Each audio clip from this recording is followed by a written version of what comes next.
totally overworked. Here he comes, ready to do the first pull.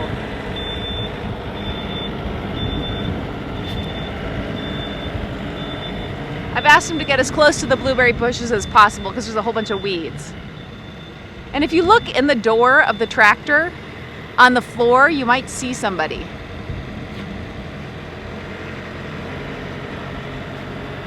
It's kind of funny, actually.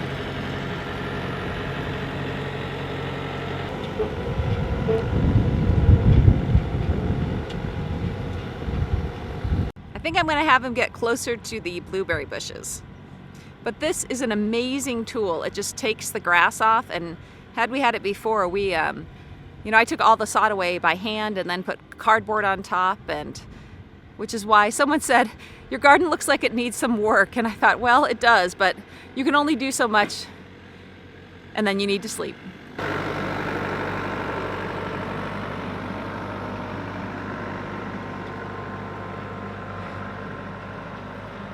So you have your special helper? I just stepped on her tail. Oh! Better than getting run over.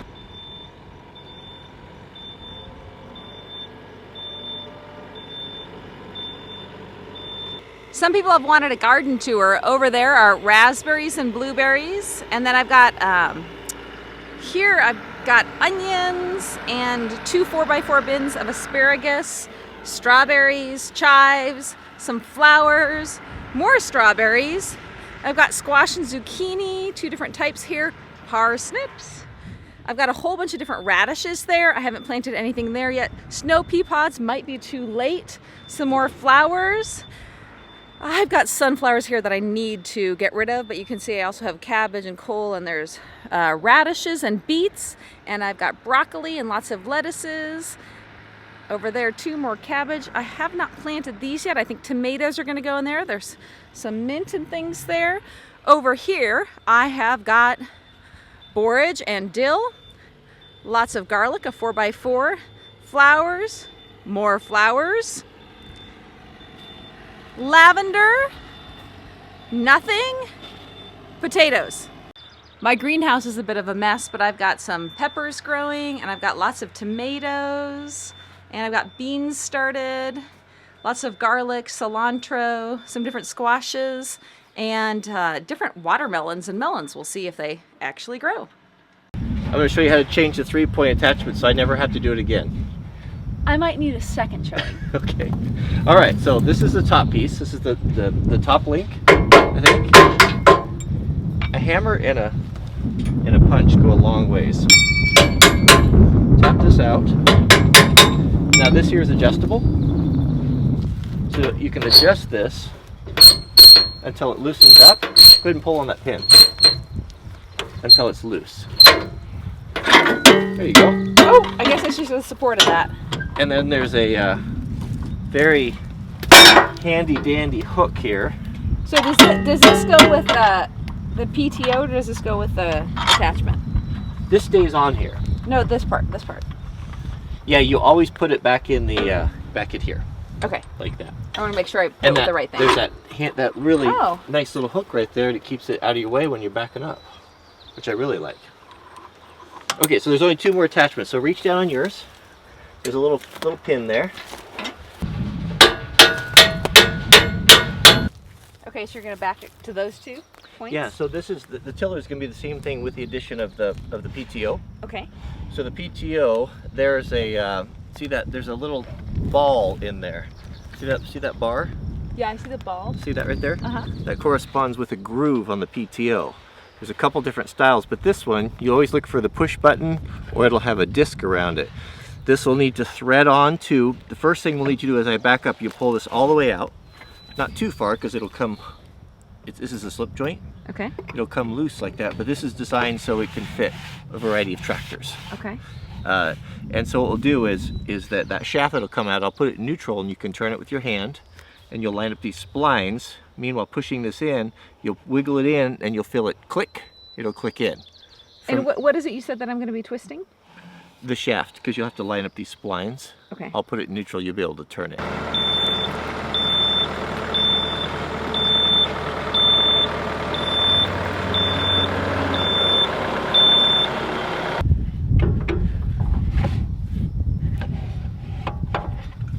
won't be able to turn the tiller. You'll have to turn the spline on the tractor. Oh. It's got a neutral. I put it in neutral so you can spin it.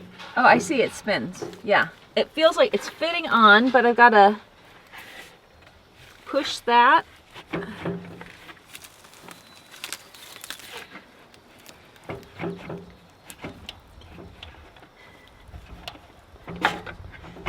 In the shaft right there. Yeah, that's where it that's where that needs to go up pin to. needs to reside.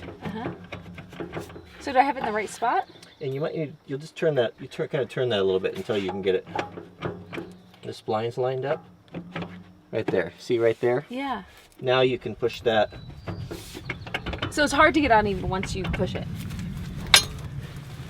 So one thing with farmer tractor, everything's hard to do. I suppose because it takes so much. Yeah, I heard that. Yeah, hear it click. Yeah. So now we're set, and we're well within our side of our deal. So now as I back up, you can just kind of pull these to the side. Okay. And then line me up if I need to go up or down. Push them on, snap the pins on. Okay. And then we're set to go. No, we have to do this one. Top link. Yep. Okay. Sorry, top link. Ready? Yeah.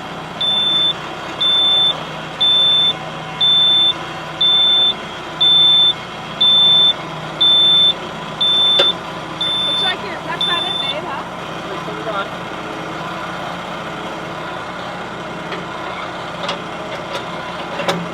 Put your pin in. Outside green, there you go.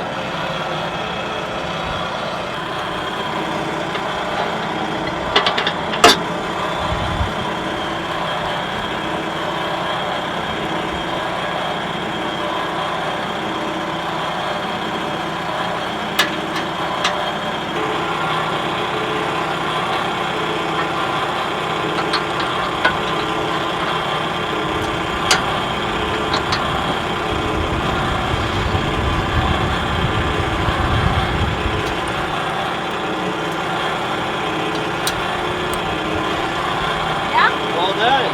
Let's try it out. Hang on. Hang on. Nicely done, Mama. I get so dirty.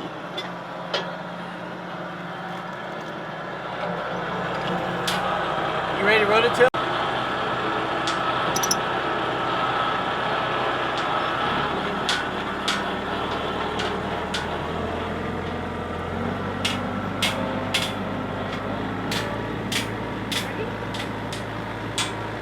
The temperature is dropping. It doesn't feel like summer anymore, but we're prepping for wood chips. We're gonna cover all of this with wood chips and get gardening, put all those zucchinis in for the plants. And I'm rototilling, so I'm getting the bed ready. We've got the sprinkler going. It looks like rain, but until then, we wanna make sure that we don't lose any topsoil from the wind. Have you ever ran a rototiller like this before?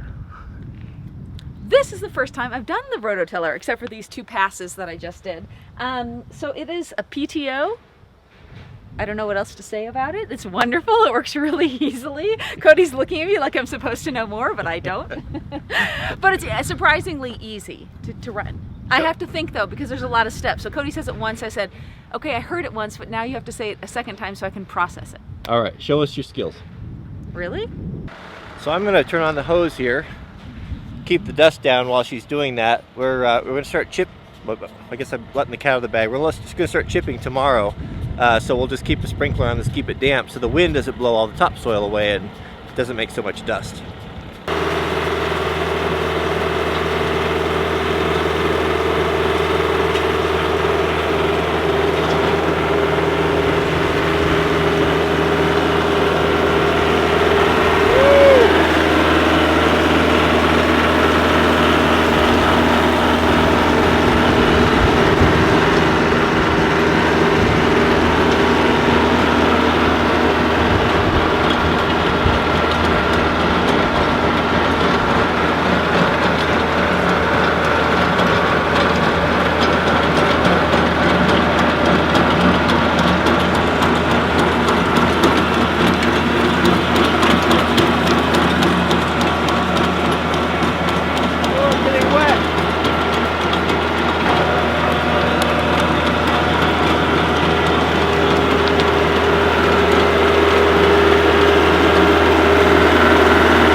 How you like the rototiller?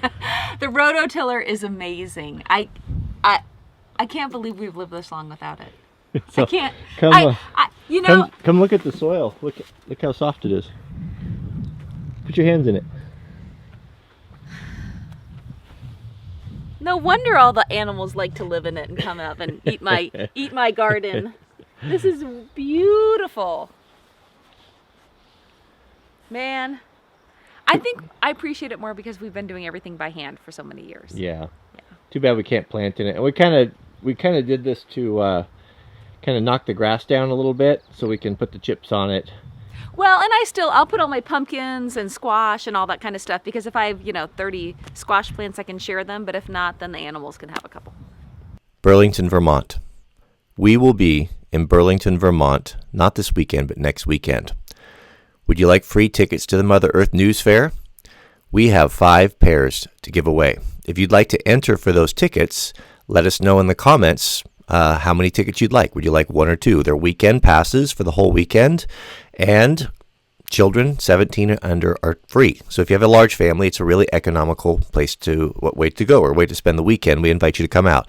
I'll be speaking on the main stage, and Mrs. W and I will also be speaking twice. We'll be doing a question and answer. And we'll be there all weekend for anyone that wants to come out and say hi. And I invite you out. And if you haven't been to one, you'll really, really enjoy it. They're really fascinating. So tomorrow, I have a really good video for you. As you may see, I got the tractor stuck bad, mired in the bog of despond. But with the help of the family, we got it out. But we spent all day down working in the forest, doing some forestry stuff that I think you are going to enjoy very, very much. So we'll be finishing up the videoing on that today and share that with you tomorrow. So, what else do I want to talk about? So, working with the family, it was interesting. I wanted to kind of touch on this. I don't know what it is from a woman's perspective, but from a man's perspective, boy, I suffer with patience. It's something that I've always really struggled with. God has given me victory over my very hot temper that I had when I was younger, but it is my default position, and it seems to come back. And I think maybe it has something to do with working in construction and working in logging and this type of work. I've been around people that really knew their job, other men that were very capable, lots of experience, and you kind of get used to that. And when you're working with your family, they don't have that experience, and they don't automatically know what you're talking about, and they don't understand your wild gesticulating hand gestures, and it's easy to get frustrated. And we had some real challenges working together yesterday, and I think it was because the work is dangerous. There's a lot of heavy equipment going around. Jack is coming. He's coming from the age of coming into as I guess basically becoming a young man, and with that comes responsibilities, and he has to make that transition from, I guess, not really being aware of his surroundings and being able to do whatever he wants, and without a lot of consequences, to severe consequences if people don't pay attention. So, making that transition and having him participate and being around all the equipment, it's been a real, I guess it's been somewhat challenging, to be honest with you. So we stopped all the equipment. We kind of talked about it, what everyone's job was and what was expected of everyone, and the rest of the day went much smoother. And I think there's a little bit of anxiety from, we have some new equipment on the homestead as well, and these things are just, all of these things are stressors that add up. And the funny thing, and I don't know why it is, it's so easy to be patient with strangers, and it's so difficult to be patient with the ones that you love. When I used to be a ski instructor, there was a cardinal rule, and you never taught your own wife, girlfriend, how to ski.